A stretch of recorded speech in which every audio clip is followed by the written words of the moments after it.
శ్రీలత అయితే వాళ్ళ ఇంట్లో పూజ జరిపిస్తూ ఉంటుంది. నాన్న సీత, నువ్వు నీ భార్య వెళ్ళి ఆ తల్లికి నమస్కారం చేసుకోండి. వెళ్ళండి, మీ ఇద్దరు వెళ్ళి మనస్ఫూర్తిగా మీరిద్దరూ సంతోషంగా ఎల్లవేళలా ఇప్పుడే కలకాలం సంతోషంగా ఉండాలని ఆ దేవుడికి దండం పెట్టుకోండి సీత అని చెప్పి రామలక్ష్మి సీతకి చెప్తూ ఉంటుంది. ఆ మాటలు విని రామలక్ష్మి సీత వాళ్ళిద్దరూ వెళ్ళి ఆ అమ్మవారి దగ్గర దండం పెట్టుకుంటూ ఉంటారు. ఇక అలా దండం పెట్టుకున్నాక శ్రీలత అయితే ఇలా అంటూ ఉంటుంది. నాన్న సీత, అక్కడ ఉన్న అమ్మవారి దగ్గర ఉన్న కుంకుమ తీసి నీ భార్య నుదుటిన పెట్టు సీత.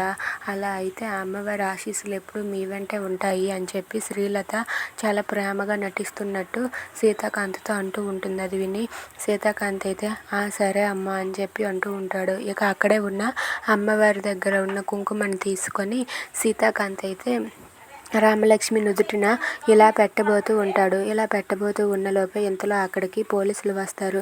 పోలీసులు వచ్చి ఎక్స్క్యూజ్ మీ అని చెప్పి అంటూ ఉంటారు. అది విని సీత అయితే వాళ్ళ దగ్గరికి వెళ్ళి నాతో ఏమైనా పని ఉందా మీకు అని చెప్పి అడుగుతూ ఉంటాడు.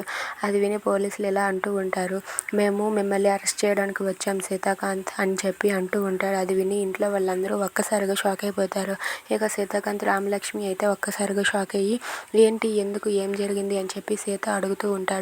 అయినా సరే పోలీసులు ముందు మీరు పోలీస్ స్టేషన్కి రండి, తర్వాత అన్నీ అక్కడ తేల్చుకుందరు కానీ అని చెప్పి సీతనైతే పోలీస్ స్టేషన్కి పోలీసులు తీసుకుని వెళ్ళిపోతూ ఉంటారు. అది చూసి రామలక్ష్మి ఒక్కసారిగా షాక్ అయ్యి ఇప్పుడు ఏం చేయాలో తెలియక కంగారు పడుతూ ఉంటుంది. ఇదంతా చూసి శ్రీలత అయితే నేను అనుకున్నట్లుగానే జరిగింది, ఇదే కదా నాకు కావాల్సింది అని చెప్పి తను గర్వపడుతూ ఉంటుంది. If you like this video please like, share and subscribe.